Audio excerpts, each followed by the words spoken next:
이스라엘아 들으라. 우리 하나님 여호와는 오직 유일한 여호와이시니 너는 마음을 다하고 뜻을 다하고 힘을 다하여 내 하나님 여호와를 사랑하라. 오늘 내가 내게 명하는 이 말씀을 너는 마음에 새기고 내 자녀에게 부지런히 가르치며 집에 있을 때든지 길을 갈 때든지 누워 있을 때든지 일어날 때든지 이 말씀을 강론할 것이며 너는 또 그것을 내 손목에 매어 기호를 삼으며 내 미간에 붙여 표로 삼고 내 집 문설주와 바깥문에 기록할지니라. 아멘. 예, 자리에 앉으시기 바랍니다. 예, 우리 English speakers, you need the translating device. Yeah. If you do not have one. 예, 5월은 우리 가정의 달이어서 제가 가정의 회복을 주제로 말씀을 전하고 있습니다. 첫 번째는 남편과 아내의 그런 관계에 대해서 말씀을 전했고요. 또 지난주에는 부모와 자녀의 관계 중에서 특별히 자녀가 부모에게 어떻게 해야 되는가, 그 성경적으로 하나님께서 부모를 존중하고 또 순종하는 그런 사람들에게 하나님께서 어떤 축복을 약속해 주셨는가에 대해서 함께 말씀을 나누었습니다. 자, 오늘은 자녀를 가지신 분들을 위해서, 또 여러분의 자녀가 이제 이미 다 성장한 분들도 있잖아요. 그런 여러분의 손자와 손주를 위해서, 우리 성경적으로 부모가 자녀를 어떻게 신앙 교육을 시킬 것인가 하는 면에서 함께 말씀을 나누기 원하는데, 이 내용이 길어서 제가 오늘 하루는 다 못하고요. 이건 오늘은 아마 서론에 해당될 것 같아요. 서론에 해당되고, 다음 시간에 계속해서 말씀을 전하도록 하겠습니다. 자, 먼저 우리가 기억할 것은요. 자, 자녀는 하나님이 주시는 축복이다라는 것입니다. 여러분, 아멘입니까? 자녀는 짐이 아니다. 자녀는 짐이 아니에요. 자녀를 짐으로 생각하면 안 되고, 자녀는 하나님이 주신 축복이다. 자, 성경에서 어떻게 말씀하고 있는가 한번 보죠. 자, 창세기 1장 28절 말씀에 우리 같이 한번 읽어보겠습니다. 시작. 하나님이 그들에게 복을 주시며 하나님이 그들에게 이르시되 생육하고 번성하여 땅에 충만하라.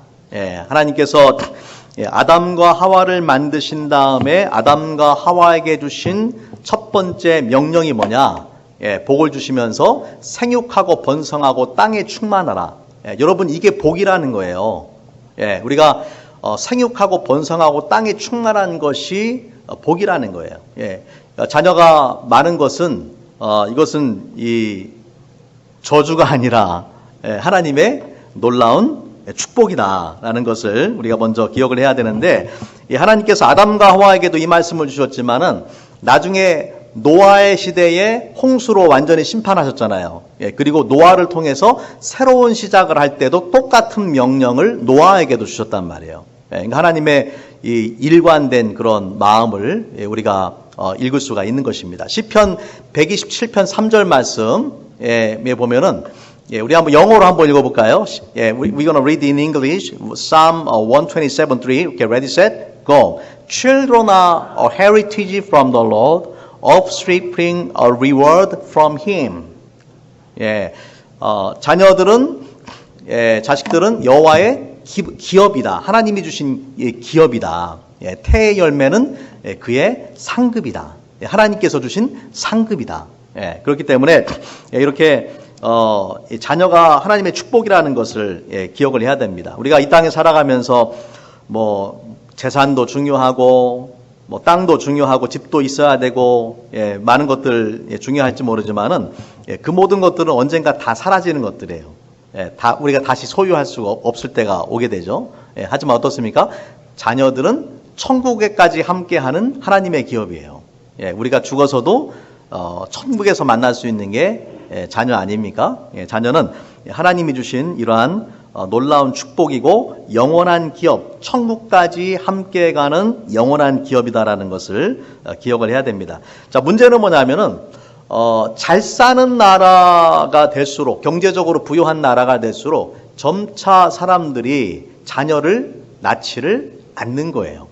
예. 그래서 뭐 미국도 옛날에는 자녀들을 많이 낳을 때가 있었는데요. 예, 지금은 아주 상당히 그 숫자가 많이 줄어들었고, 특별히 이 한국은 OECD 국가 중에서 38개의 회원국이 있는데, 그 중에서 그 부동의 꼴찌를 차지하고 있는 것이 한국입니다. 한국은 계속 그 OECD 국가 중에서 가장 출산율이 낮은 나라예요. 한번 이거 보시면은, 거기 보면은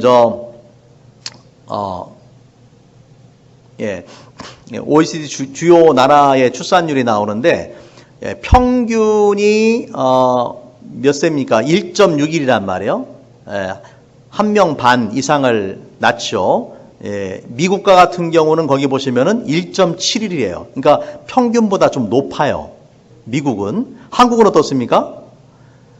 유일하게 한 명이 안 돼요. 유일하게 한 명도 낳지 않는 나라가 한국이에요. 2020년 통계 보면 0.84명을 낳았어요. 그러니까 얼마나 지금 이제 그 심각한 수준인지 우리가 알 수가 있는 것이죠. 물론 자녀를 낳고 싶어도 낳을 수 없는 경우들도 있잖아요. 그런 경우들은 어쩔 수 없지만은 부부가 자녀를 낳을 수 있음에도 불구하고 일부러 자녀들을 갖지 않는 경우들이 점점 늘어나고 있는 것이 문제입니다. 참고로 이 미국의 남침례교 같은 경우에 우리 그 기혼 여성들의 그 교육 수준이 다른 교단에 비해서 높습니다. 대학 졸업자들이 30% 이상을 차지해요. 남침례교의 여성들이. 그런데 다른 타교단에 비해서 남침례교의 여성들의 출산율이 낮습니다. 그러니까 많이 교육을 받을수록 더 출산율이 낮아진다라는 것을 볼 수가 있죠. 한국 같은 경우에 여러분 자녀들을 많이 낳지 않는 이유 중에 하나가 뭘까요? 교육비 때문에.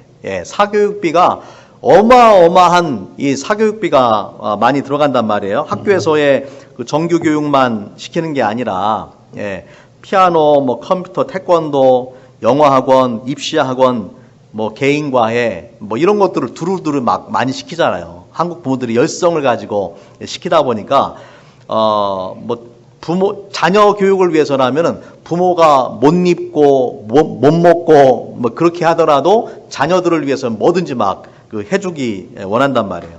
자녀들을 위해서 뒷바라지를 해줍니다. 문제는 이 자녀 교육을 위한 이 비용이 천문학적인 숫자가 막 들어가는 거예요. 사교육비 1위 국가가 한국인데 2021년 통계를 보니까 자녀 한 명당 약 48만 5천 원의 교육비를 써요. 한 명당 48만 5천 원의 교육비를 한 달에 그렇게 쓴다라는 거예요. 그러니까 저 같은 경우는 한국 가서 못 살죠. 자녀가 넷이니까. 어떻게 200만 원씩 쓰면서 그렇게 자녀를 키우겠어요? 그러니까 점점 더 많은 사람들이 이제 자녀를 낳지 않고 부부끼리 그냥 이렇게 살다가 즐기고 자기가 하고 싶은 거 하고서 살아간다라는 것이죠. 자, 문제는 뭐냐면요. 이렇게 많은 교육을 애들이 받는다고 해서 사교육을 받고 뭐 과외도 받고 이렇게 한다고 해가지고 정말 바르게 성장하는가, 인간답게 성장하는가가 문제죠. 여러분 교육의 목표가 뭐겠어요? 인간을 만드는 거죠. 인간을 만드는 건데 그렇게 과도한 경쟁 속에서 많은 돈을 투자해서 자녀들 교육에 투자를 했는데 과연 좋은 결과가 나오냐는 거예요. 저는 전에 결혼하기 전에 한국에서 그 입시학원 강사로 제가 일을 했었습니다. 입시학원 강사로 제가 쭉 나갔으면 유명한 강사가 될지도 모르는데 돈도 많이 벌고 쪽집게 강사였어요 제가. 자칭. 근데 아이들 이렇게 가르치다 보면은요 정말 버릇이 없어요. 예, 요즘 애들이, 요즘도 아니죠. 벌써 몇십 년 전이니까, 그것도. 애들이 버릇이 없어요. 그런데 특별히 어떤 애들이 버릇이 없느냐 하면은 공부 잘하는 애들이 버릇이 없어요. 여러분 왜 그런 줄 아세요? 부모들이 공부만 잘하면 무슨 짓을 해도 무슨 잘못을 해도 아무리 버릇이 없어도 오냐 오케이. 공부만 잘하면 다 용서가 되는 거예요. 이것이 한국의 부모들이 자녀를 키우는 방식이에요. 그러니까 어떻습니까? 애들이 기고만장해요. 자기들이 공부만 잘하면은 부모들이 다 들어주니까. 뭐 버릇이 없든 뭐 이런 거는 예의가 없든 이런 거는 부모들이 상관도 안 해요. 그런 애들을 제가 직접 학원에서 강의를 하면서 많이 봐요. 왜냐하면 학원에 보면 이게 레벨별로 이렇게 나눠 놓거든요. 영재반도 있고 좀 못하는 반들도 있고 하는데 제일 싸가지 없는 애들이 영재반 애들 주로 제일 버릇없는 애들. 참 큰일이죠. 왜냐하면은 그런 애들이 결국에는 좋은 대학 가고 그런 애들이 결국에 좋은 직장을 잡고 그런 애들이 결국에 한국 사회의 지도자가 되잖아요. 이기적이고 다른 사람들 깔보고 내가 실력 있으면은 내 마음대로 해도 되고 참 심각한 문제가 아닐 수가 없습니다. 여러분 그 교육에는 두 가지 종류의 교육이 있습니다. 하나는 정보를 전달해주는 지식교육이 있어요. 지식을 전달해주는 교육이 있고 또 하나는 인간을 만드는 인성교육이 있어요. 사람을 만드는 교육이죠. 학교 교육은 정보를 전달해주지만 사람답게 살도록 만들어주지는 못합니다. 그렇죠? 점수가 얼마나 오느냐, 뭐 SAT 점수가 얼마나 나오느냐, ACT 점수가 얼마나 나오느냐, GPA가 얼마냐, 그것만을 강조하지 아이들을 인간답게 살아가도록 그렇게 만들어주는 역할을 못하는 것이죠. 많이 안다고 해서 인격이 성숙해지는 것은 결코 아니라는 거예요. 그래서 교육의 진정한 목표가 인성교육이라면은 이런 교육이 어디서 이루어질 수 있겠습니까?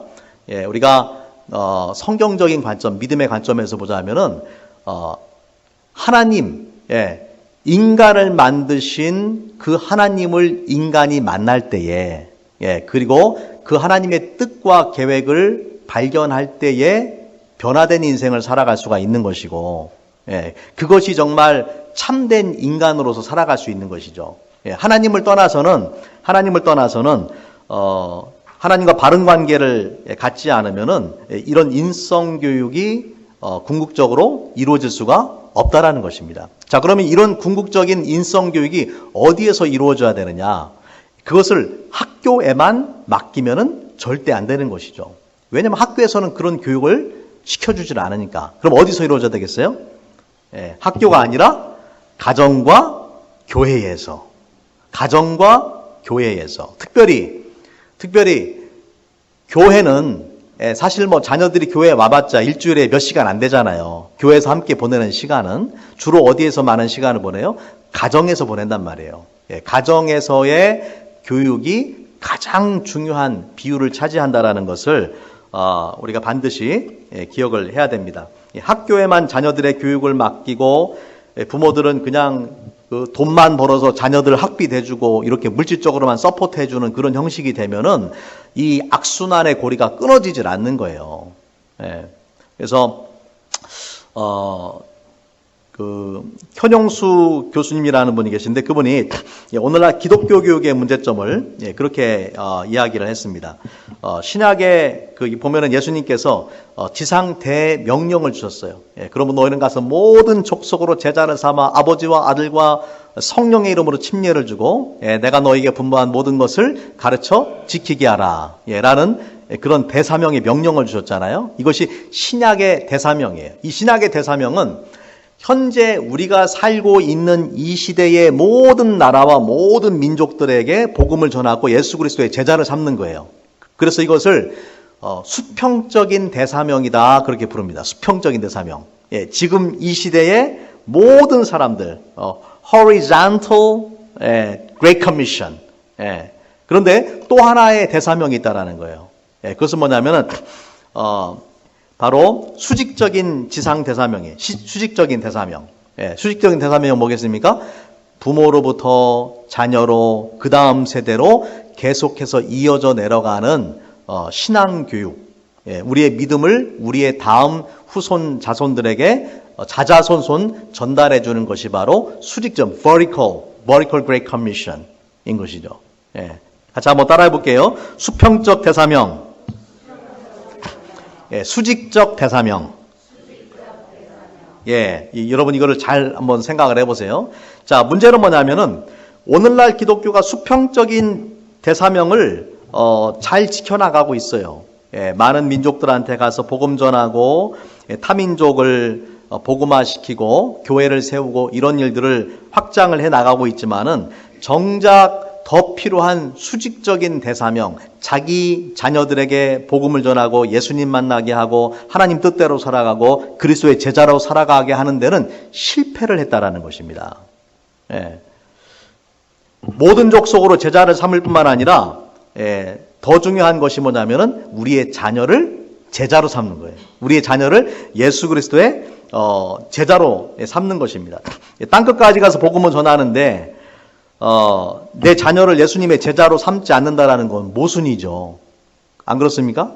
그렇죠? 예, 내 자녀가 제대로 신앙생활을 하고 있지 않은데 땅끝까지 가서 복음을 전한다는 것이 그거는 모순이잖아요. 예, 아마 우리가 정말로 예수님 믿고 죄사함 받고 천국 간다라는 사실을 믿는다라면은 그렇게 하지 않을 수가 없죠. 예, 만약에 그렇게 하지 않는다면은 우리의 자녀를 예수님의 제자로 삼지 않는다면 두 가지 이유일 거예요. 예, 첫 번째는 뭐냐면은 자녀를 사랑하지 않아서. 예, 너는 뭔 지옥 가도 돼, 너는. 나만 천국 가면 돼. 예, 첫 번째 이유. 자녀를 사랑하지 않아서. 두 번째는 뭘까요? 예, 두 번째는 부모 스스로가 자기가 믿음의 확신을 가지고 있지 않은 거예요. 예, 신앙생활을 하는데 자기 스스로 구원의 확신이나 믿음의 확신을 가지고 있지 않아요. 그러니까 누구한테도 뭐 복음을 전할 수가 없어요. 예, 자녀들한테도 어쩔 수가 없어요. 그러니까 어떻게 얘기합니까? 아, 걔네들은 지들 나름대로의 삶이 있고 자기들 결정대로 해야지. 뭐 내가 뭐 한다고 되겠습니까? 여러분 맞는 말입니까? 예. 잘 생각해 보세요. 예. 누가 이렇게 맹인이 소경이 절벽을 향해서 걸어가고 있어요. 절벽을 향해 뚜벅뚜벅 걸어가고 있어요. 근데 이 사람은 앞에가 절벽인지를 몰라요. 예. 그럼 누가 그걸 보고 있어요? 눈을 뜬 사람이 보고 있단 말이에요. 그럼 어떻게 해야 됩니까? 그 길로 가면 안 돼요. 예? Turn around. 돌아서야 됩니다. 그 길 가면 낭떠러지예요. 라고 말해줘야 될 거야, 당연히. 예? 당연히 말해줘야죠. 자, 그런데 그렇게 걸어가는 사람이 내 자녀야. 내 자녀가 앞을 보지 못하고 그렇게 걸어가고 있어요. 그럼 어떻게 하셔야 돼요? 반드시 막아야죠. 반드시 막아서 그 길로 가지 않게 막아야죠. 아, 걔네들 결정이지 뭐 내가 뭘 어떻게 하겠느냐. 이런 얘기 하시면 안 된단 말이에요. 얼마나 답답한 이야기입니까? 내가 예수 믿고 죄사함 받고 천국 간다는 확신이 없으니까 그런 얘기가 나오는 거예요. 잘 생각해 보세요. 예.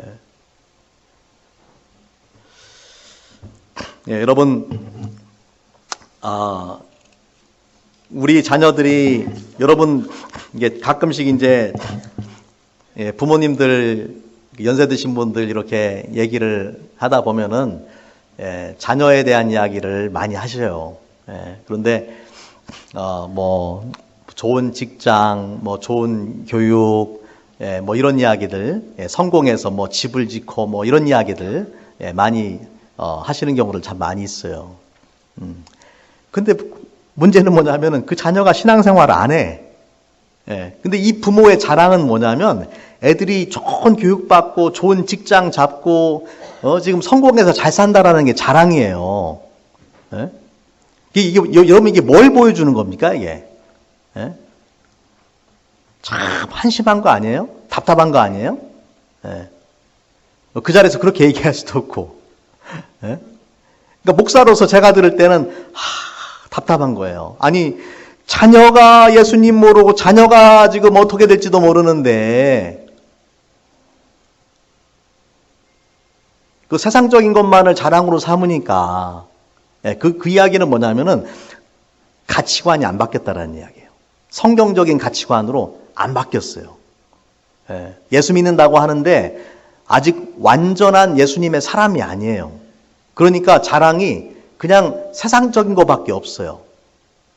여러분 어떤 사람이 무엇을 자랑하는가를 보면은 그 사람의 가치관을 알 수가 있는 거예요. 자기가 가치 있다라고 생각하는 것을 사람들은 자랑으로 삼거든요. 여러분 어떤 것이 가장 큰 자랑이 돼야 되겠습니까? 내 자녀가 예수님 잘 믿고 주님을 위해서 헌신하고 봉사하고 하나님 말씀대로 순종하고 전도도 열심히 하고 선교도 열심히 하고 교회를 위해서 봉사하고 얼마나 좋겠어요 그러면은. 아멘입니까?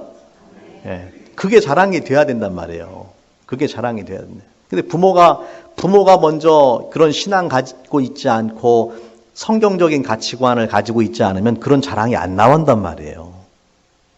오히려 자기 자녀가 예수님 제대로 안 믿고 신앙생활을 제대로 안 하는데도 세상적으로 성공하고 세상적으로 잘 살고 있다라는 것만으로 위안을 삼고 그거를 자랑으로 삼는다라면은 여러분 그것은 아주 심각한 그런 문제입니다.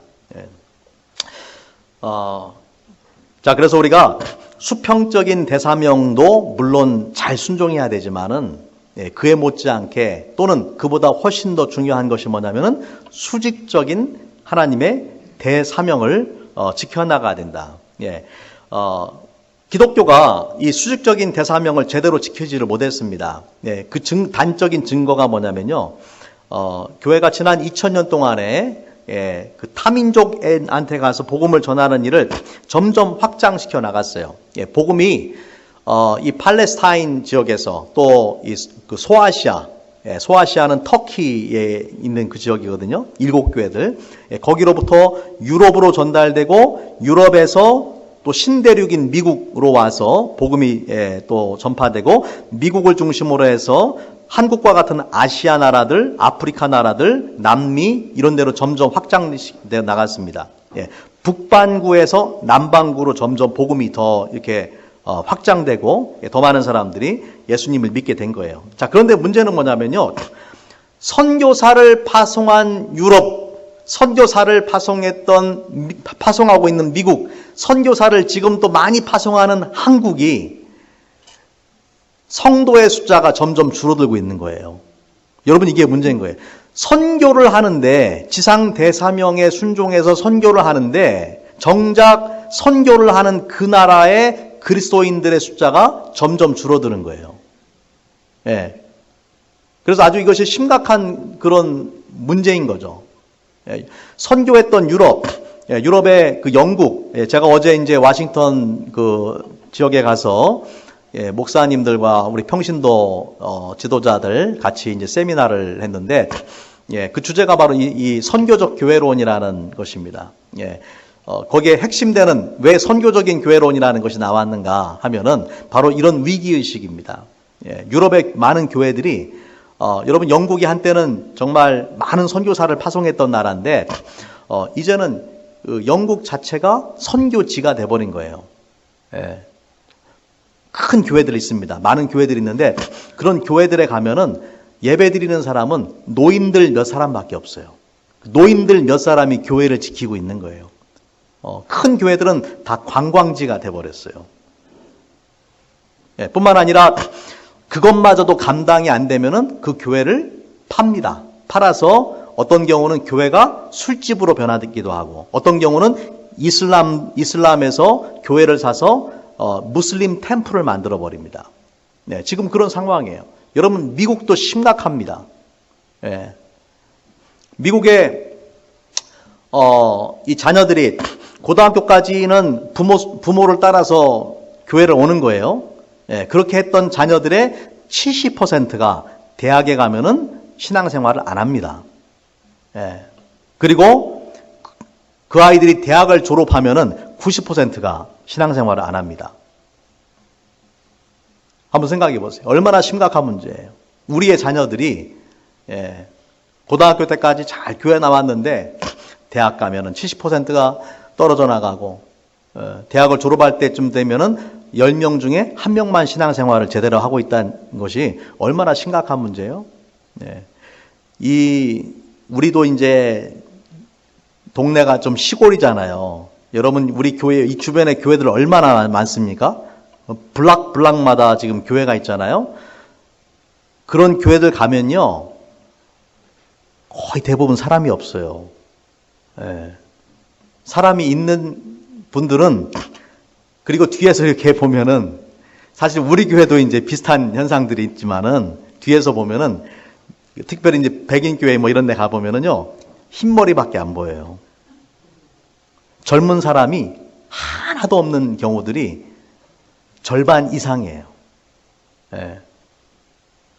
심지어는 교인이 많은 교회도 젊은이들이 안 보여요.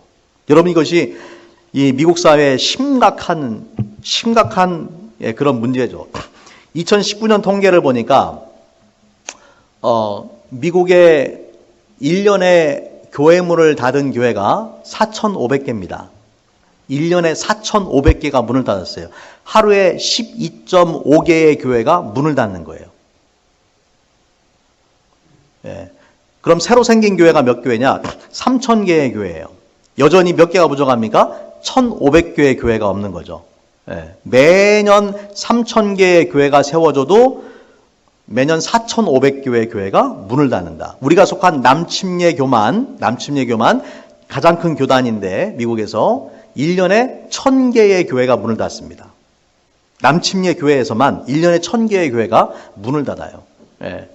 아주 심각한 그런 상황에 놓여 있다는 것을 우리가 볼 수가 있죠. 한국도 마찬가지입니다. 1990년대를 기준으로 해서 한국 교회의 숫자가 점점 줄어들었어요. 뿐만 아니라 기독교인의 숫자가 줄어들었을 뿐만 아니라 한국 내에서의 크리스찬들에 대한 인식이 점점 안 좋아지고 있죠. 그래서 이 반기독교, 탈기독교 이런 모습들을 우리가 점점 더 보고 있습니다. 자, 선교를 했던 교회들이 오히려 이렇게 점점 선교지가 되어버린다라는 것이죠. 그 가장 큰 원인이 뭐냐? 가장 큰 원인 중에, 유일한 원인은 아니겠지만 가장 큰 원인 중에 하나는 뭐냐면은 자녀를 제자 삼지를 않았기 때문에 그래요. 자녀에 대한 신앙을 제대로 전수해 주지를 않았기 때문에 그래요. 밖에 나가서 전도하고 밖에 나가서 선교는 했을지 모르지만은 내 자녀들을 하나님의 자녀로 예수 그리스도의 제자로 만들지 않은 그 결과의 열매를 지금 먹고 있다라는 것이죠.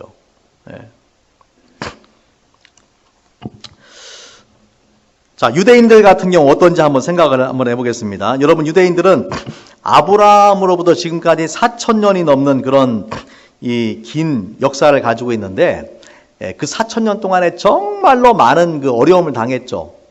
오랜 시간 동안 나라 자체가 없어져 버리고 그랬음에도 불구하고 이 4,000년 동안에 수직적인 지상 대사명을 지켜오고 있는 것이 유대인들입니다. 자, 유대인의 그 세 부류가 있는데 이제 Orthodox, Conservative and Reform 이렇게 부릅니다. Orthodox는 이제 정통파, 아주 그 구약의 말씀대로 살려고 하는 그런 사람들인데 정통파 유대인들이 자녀들을 아주 많이 낳아요. 지금도 뉴욕에 가면은 그 유대인들이 상당히 많죠. 정통파 유대인들 같은 경우에 한 집에 10명에서 15명의 아이들을 낳습니다. 10명에서 15명의 자녀들을 낳습니다. 여러분, 이게 한 가지 이제 우리가 생각해 봐야 될 게 뭐냐면요. 이 미국에서, 몰몬교들 많이 성장하거든요. 몰몬교들이 왜 성장하는 줄 아세요? 전도에서 성장하는 게 아니에요. 자녀를 많이 낳아 성장하는 거예요. 이것이 엄청난 큰 힘이에요. 한 세대에서는 뭐 큰 변화가 없을지 모르지만 그 다음 세대로 가면은 이 기하급수적으로 늘어납니다. 그러다 보니까 이 몰몬교 또 이런 숫자가 엄청나게 늘어나는 것이죠. 유대인들은 홀로코스트 중에서도 자녀를 낳았다고 합니다. 홀로코스트의 나치의 캠프에서 많은 얼마나 많은 고문과 생체 실험을 당하고 그랬잖아요. 그럼에도 불구하고 임신을 하면은 자녀를 낳았다라는 거예요. 왜 자녀를 낳느냐? 하나님이 생명을 주셨다라는 것을 믿기 때문에.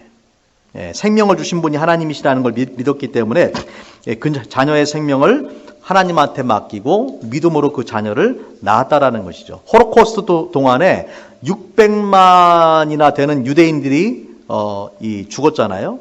그럼에도 불구하고 오늘날 1,500만 정도의 유대인들이 살아남아 있는 이유가 바로 여기 있죠. 그런 홀로코스트 중에서도 자녀를 낳았기 때문에 현재 1,500만의 그런 유대인들이 남아있는 거예요. 중요한 것은 이 1,500만 밖에 되지 않는 유대인들의 인구가 하나님의 축복을 받아서 전 세계에서 엄청난 영향력을 발휘하고 있는 것입니다. 여러분 1,500만이면은 한국 인구의 절반도 안 되잖아요. 남한 인구의 절반도 안 되는 그런 인원인데, 전에 그 SBS에서 나온 그 프로그램을 보니까요. 미국의 유대인은 그 전체 인구의 최근 통계를 제가 보니까 2.4%, 760만 명입니다. 미국의 유대인들이 760만 명이 있어요. 그런데 19세기 중반부터 미국에 있는 유대인들이 엄청난 그 영향력을 발휘하기 시작합니다. 대표적인 것이 월스트리트, 그 세계 금융과 세계의 돈을 움직이는 곳이 월스트리트인데 그 월스트리트를 금융업의 중심지로 키워낸 것이 바로 유대인들이에요. 또 미국의 3대 방송사를 시작하고 헐리우드의 5대 메이저 영화사를 또 설립하거나 인수한 것이 유대인들입니다. 미국 전체의 50대 기업 중에서 가장 큰 기업 50개 중에서 17개가 유대인들이 설립하고 경영을 하고 있습니다. 또 미국에서 이 아이비리그 교수 중에 40%가 유대인들이에요. 노벨상의 30%를 유대인들이 받습니다. 여러분 이거 엄청난 거 아닙니까? 1,500만 밖에 되지 않는 유대인들이 지금 전 세계를 움직이고 있어요. 미국을 움직이고 있단 말이에요. 이거 엄청난 거예요. 한때는 나라도 없었던 그 민족이 미국에 영향력을 미치니까 미국이 또 전 세계를 움직이잖아요. 그러다 보니까 이 전 세계를 움직이는 막강한 파워를 가지고 경제, 과학, 예술, 역사, 정치, 언론 이러한 부분에서 놀라운 그런 영향력을 발휘하고 있다는 것입니다. 자, 왜 이렇게 놀라운 축복을 받았는가? 그것은 바로 유대인들이 믿음으로 자녀를 양육하는 이 교육의 비결이 있습니다. 자, 오늘 우리가 함께 읽은 그 본문의 말씀을 보면은 오늘 본문의 말씀을 이제 그 신명기 6장의 4절 말씀을 이렇게 시작을 하죠. 들으라 이스라엘. 근데 영어로 뭐라고 시작합니까? Hear, O Israel. hear라고 시작하죠. 원어에는 쉐마입니다. 쉐마. 쉐마라는 것이 뭐냐면은 들으라 그런 의미예요. hear예요. 그러니까 한국어 어순이 아니라 영어 어순이 맞는 거예요. 그러니까 신명기 6장 4절부터 시작하는 이 말씀이 유대인들한테 아주 놀랍고 아주 중요한 그런 성경의 본문입니다. 유대인들의 교육을 쉐마 교육이라고 불러요. 그래서 유대인들이 지금도 이제 이 말씀, 이 구절, 신명기 6장의 말씀을 아주 중요하게 여겨서 회당에서 예배를 드릴 때마다 쉐마로 시작을 합니다. 경건한 유대인들은 하루에 2번씩 이 말씀을 암송을 합니다. 정통파 오토닥스 그 유대인들은 새벽 예배를 드리는데 처음 말씀을 읽을 때에 신명기 6장 4절부터 9절 말씀, 오늘 읽은 그 말씀을 읽고 시작을 합니다. 또 경건한 유대인들은 죽을 때에 유언을 뭘로 남기냐면 신명기 6장 말씀을 자녀에게 유언으로 남기고 죽습니다. 이게 쉐마예요. 오늘 우리가 함께 읽은 들으라 이스라엘. 하나님께서 모세를 통해서 명령해 주신 말씀. 이 말씀을 생명처럼 귀하게 여기고 자녀들에게 그것을 가르친다라는 것이죠. 자, 우리 한 번만 더 오늘 그 성경 본문을 먼저 같이 한번 읽기를 원해요. 여러분 생각을 하면서 한번 읽어보세요. 우리 4절부터 9절까지 한번 천천히 읽어보겠습니다. 시작. 이스라엘아 들으라. 우리 하나님 여호와는 오직 유일한 여호와시니 너는 마음을 다하고 뜻을 다하고 힘을 다하여 내 하나님 여호와를 사랑하라. 오늘 내가 내게 명하는 이 말씀을 너는 마음에 새기고 내 자녀에게 부지런히 가르치며 집에 앉았을 때든지 길을 갈 때든지 누워 있을 때든지 일어날 때든지 이 말씀을 강론할 것이며 너는 그것을 내 손목에 매어 기호를 삼으며 내 미간에 붙여 표로 삼고 또 내 집 문설주와 바깥 문에 기록할지니라. 이것이 유대인들의 쉐마 교육이에요. 자기 자녀들에게 하나님을 사랑하고 그 말씀대로 살라고 하는 이 가르침을 기회가 될 때마다 앉으나 서나 잘 때나 누울 때나 일어날 때나 이 말씀을 전한다라는 것이죠.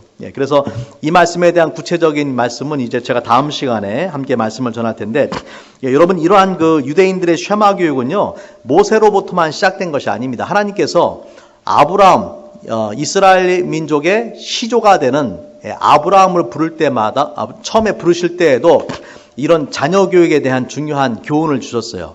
창세기 18장 18절부터 19절 말씀 우리 같이 한번 읽어보겠습니다. 시작. 아브라함은 강대한 나라가 되고 천하 만민은 그로 말미암아 복을 받게 될 것이 아니냐.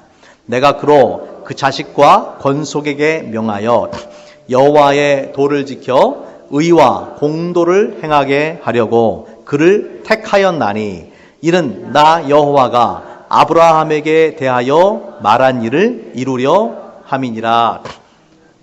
자 보세요.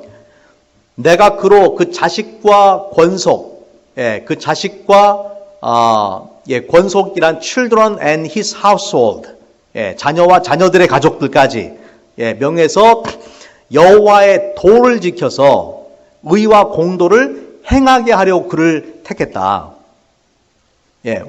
무엇 때문에? 이는 나 여호와가 아브라함에게 대하여 말한 일, 그것을 이루려 함이니라. 아브라함에게 하나님께서 하신 말이 뭘까요? 18절에 나옵니다. 아브라함은 강대한 나라가 되고 천하 만민은 그로 말미암아 복을 받게 될 것이 아니냐. 보세요. 하나님께서 아브라함을 부르실 때에 아브라함에게 복을 주시는데 내가 너만 축복하겠다라고 하신 게 아니에요. 내가 너를 축복해서 너로 큰 이름을 이루고 너를 통해서 큰 민족을 이룰 것이다. 또 너를 통해서 천하 만민이 복을 받게 할 것이다. 하나님께서 아브라함을 복의 통로로 그렇게 불러주셨단 말이에요. 그런데 아브라함을 복 주시고 아브라함을 통해서 천하 만민이 복을 받는 그 일이 어떻게 이루어지느냐. 그 방법이 19절에 나오는 거예요. 내가 그로 자식과 권속에게 명령하여 여호와의 도를 지켜 의와 공도를 행하게 하려고 그를 택했다. 자녀에게 하나님의 말씀을 가르치고 전달하는 역할을 충실하게 해서 자자손손이 그것이 이어질 때에 하나님께서 아브라함에게 해주셨던 그 약속이 이루어진다라는 거예요.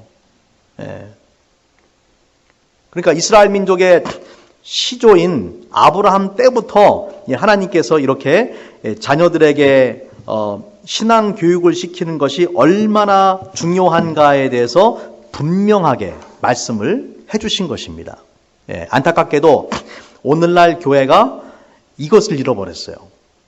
나는 신앙생활 열심히 하는데 자녀들은 그냥 내팽개쳐 둬버렸어요. 자녀들이 어떻게 신앙생활하든 아무런 상관을 안 해요. 여러분 절대 그러면 안 됩니다. 자녀가 예수님 믿지 않으면은 기도하고 금식하고 어떻게 해서라도 자녀들 예수님 만나도록 해야 될 거 아닙니까? 예. 그거보다 더 중요한 일이 어디 있어요, 세상에? 예. 나만 천국 갈 거예요? 예? 내 자녀들은 지옥 가도 상관없어요? 예. 세상에 그런 부모가 어디 있어요?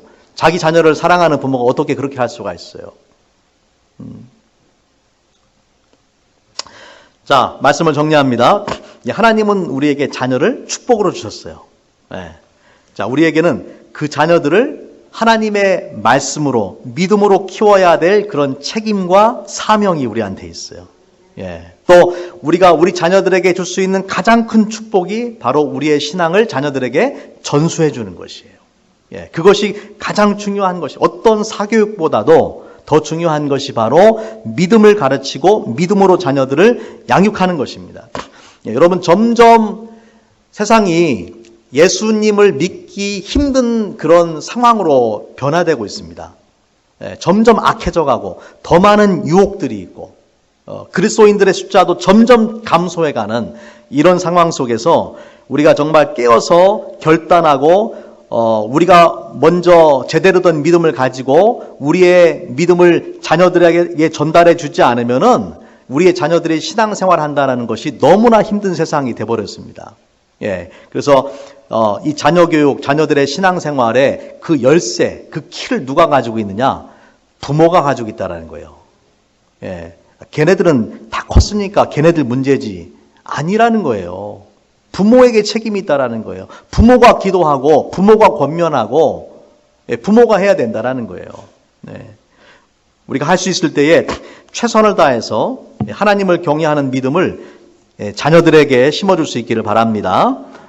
여러분 자녀들 예수님 믿지 않는다면은 여러분 돌아가실 때라도 어떤 유언을 남기고 돌아가셔야 되겠어요? 예수님 믿어라. 꼭 그 말씀 하고 돌아가셔야 돼요. 진짜입니다. 그냥 드리는 말씀이 아니에요. 내 어머니가 내 아버지가 나한테 한 마지막 말 그거라도 좀 지킬 거 아니에요. 자녀들이. 그건 그래도 마음에 새겨놓을 거 아니에요. 그 말씀이라도 하고 돌아가셔야 된단 말이에요. 물론 살아생전에 여러분의 자녀들이 모두 신앙생활 잘하고 하나님 잘 섬기면 그게 가장 좋은 거죠. 그렇지만 혹시 그렇게 안 되면 여러분 돌아가실 때라도 마지막 유언 오늘 주신 말씀 기억하고 여러분 자녀들에게 예수님을 전할 수 있기 바랍니다. 같이 한번 기도하겠습니다. 사랑해 주님 감사합니다. 오늘 우리가 신명기 6장의 말씀을 통해서 하나님을 사랑하고 하나님 뜻대로 살아가는 그 믿음을 우리 자녀들한테 전달해 주는 것이 얼마나 소중한 일인지, 또 아브라함과 또 모세와 또 그 정말 이스라엘의 역사를 통해서 어떻게 그 말씀들을 수직적인 대사명을 충성되게 순종해 왔고 얼마나 큰 축복을 하나님이 주셨는지를 오늘 말씀을 통해서 우리가 주님 살펴봤습니다. 주님, 세상 그 무엇보다도 가장 소중한 우리가 우리 자녀들에게 줄 수 있는 가장 소중한 것이 우리의 믿음임을 우리가 기억하게 하시고 우리의 자녀들에게 그 믿음을 전달해 주게 하여 주시옵소서. 우리 자녀들에게 하나님 우리 자녀들을 위해서 우리가 믿음으로 기도할 때에 하나님께서 저들의 마음을 움직여 주시고 정말 저들이 어디에 있든지 간에 하나님의 자녀로서 살아갈 수 있는 그러한 믿음의 사람이 될 수 있도록 하나님 축복해 주시기를 원합니다. 감사하며 우리 주 예수님의 이름으로 기도합니다. 아멘.